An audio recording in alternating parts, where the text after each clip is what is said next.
আসসালামু আলাইকুম রহমতুল্লাহ বরকাত। আশা করি ছোট ভাই ও বোনেরা তোমরা সকলে ভালো আছো। আলহামদুলিল্লাহ, আমি তোমাদের অনেক ভালো আছি। আমি আজকে যে ক্লাসটা নিয়ে করতে চাচ্ছি তোমাদের নবম দশম শ্রেণীর রসায়ন বইয়ের অধ্যায় 2 পদার্থের অবস্থা। পদার্থের অবস্থা কাকে বলে এবং এই অধ্যায়টিতে কতগুলো টপিক আছে, এই টপিকগুলো নিয়ে আমি তোমাদের সামনে উপস্থিত হয়েছি।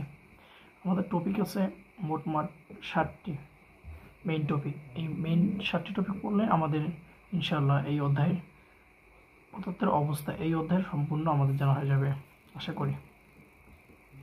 প্রথম টপিকটি হলো পদার্থ কাকে বলে। তো আমরা আজকে ক্লাসে পদার্থ কাকে বলে,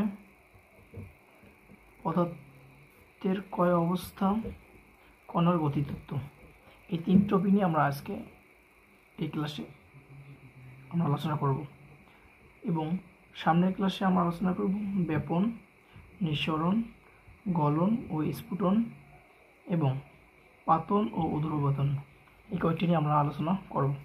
তো আমরা প্রথমে যেটা আলোচনা করতে চাইছিলাম, পদার্থ কাকে। পদার্থ হলো যে বস্তুর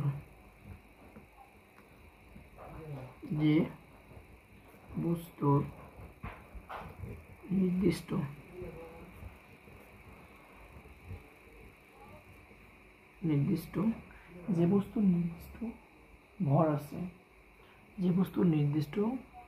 ভর আছে, এবং জায়গা দখল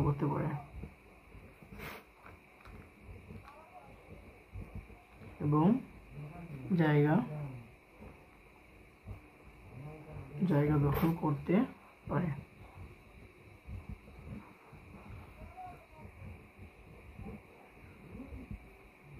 তাকে পদার্থ বলে।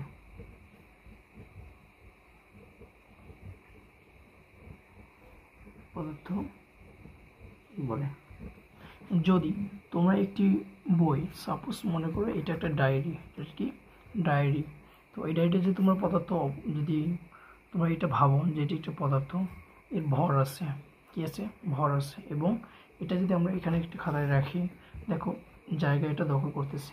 এর মানে বোঝাচ্ছে যে বস্তু নির্দিষ্ট ভর আছে এবং জায়গা দখল করতে পারে তাকে পদার্থ বলে। তেমনি এটি একটি পদার্থ, এর ভর আছে এবং জায়গা দখল করতে পারে। তো আমরা বুঝলাম যে পদার্থ কাকে বলা হয়। তো এরপরে আমাদের টপিক ছিল এটা